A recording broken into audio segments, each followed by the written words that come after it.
What's the deal, YouTube? It's Holyones, the man with 12,000 achievements. So I'm going to go over the nominees for this year's Game Awards and choose which one I think should win. So, we're starting off this list with Game of the Year, and up first we got Assassin's Creed Odyssey. Obviously, I think Assassin's Creed Odyssey should not win this because of their intrusive microtransaction and difficulty spike with all these things. I have my issues with this game. So up we have Nick Celeste. Good indie game. Never finished it. God of War. I didn't really like the God of War 4. I thought the game was average at best. Marvel Spider-Man. I thought it was too repetitive. Monster Hunter World. I sunk 500 hours into that game. Actual good grinding. I really enjoyed that game a lot. And it was the first Monster Hunter World I beat.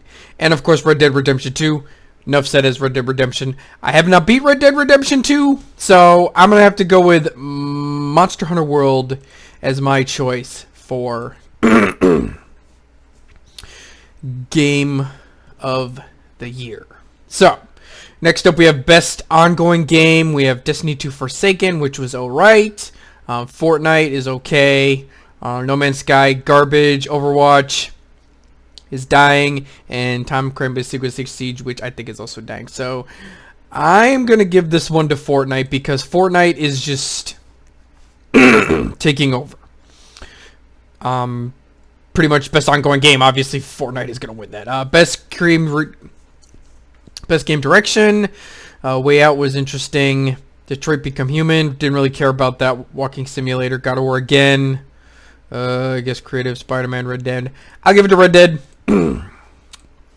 Just because I feel like I've seen all like the reviews and the clips for Red Dead, and I have to say Red Dead would definitely win that one. Alright. So we got Best Narrative.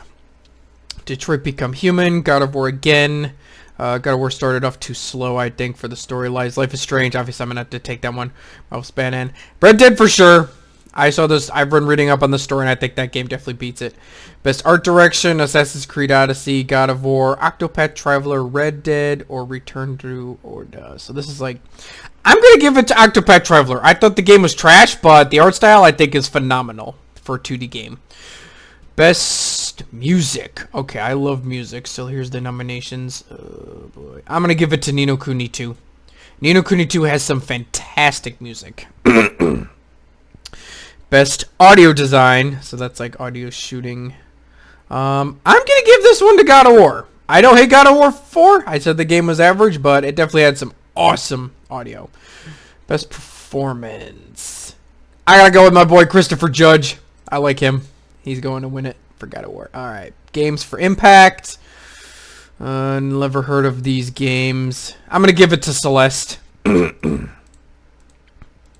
Celeste definitely can win that. Best Indie Game. I'll give it to Celeste again. Because Celeste was obviously nominated for Game of the Year, so it's good. Best Mobile Game. I'm going to give it to Fortnite, because let's be real, Fortnite is probably the best. Best VR Game. I played Beat Saber, so I'm going to go with that one. The game was pretty cool. These are the games I don't know. Alright, Best Action Game. Let's see. Call of Duty Black Ops 4 is not an action game. Dead Cell's an action game. Destiny 2 Forsaken is not an action game. I'm going to give it to Dead Cells, because action game, to me, is not Destiny 2 or Call of Duty. I'm not going to be real. Alright, Best Action Adventure. So we got Assassin's Creed, God of War, Marvel, Red Dead Redemption 2. I'll go with Red Dead for that one. Alright. You guys already know I'm gonna pick one. I love Dragon Quest 11. I love Monster World. I love Ni no Kuni 2.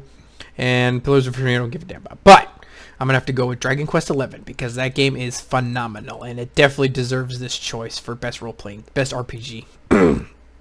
Best fighting game. Obviously, it's going to be Dragon Ball FighterZ. That game is probably by far the best game this year. I would go with Soul Calibur 6, but FighterZ just takes the cake for this one. Best family game, a bunch of Nintendo games. I'll go with Mario Tennis. I've been hearing nothing but good about that game, so. Best strategy game. I'll go with Valkyria Chronicles 4. I love the Valkyria games. And then we have best sports game. Let's see. I'll just give it to Forza Horizon 4. That game I liked. Let's see these other ones. Best multiplayer game. That's a tough one. I'll probably give it to Destiny 2: The Forsaken, because that one I enjoyed playing the multiplayer on. Best student game, don't care.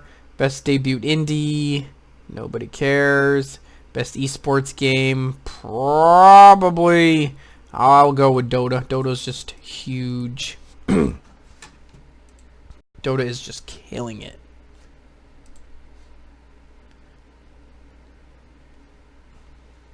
Let's scroll down again.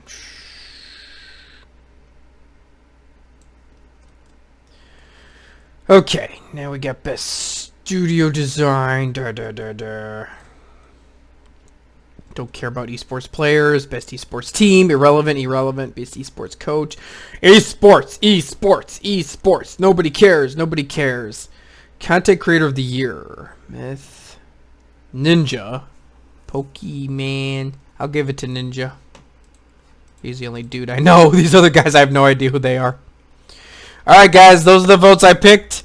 I think I could make a better list than what they've come up with by far. But yeah, those are my choices for the nominees. Go vote for Monster Hunter World for Game of the Year. That game definitely deserves it. Or if not, then give it to Red Dead Redemption 2. Those are the two I would definitely recommend. This is your boy, Holy One.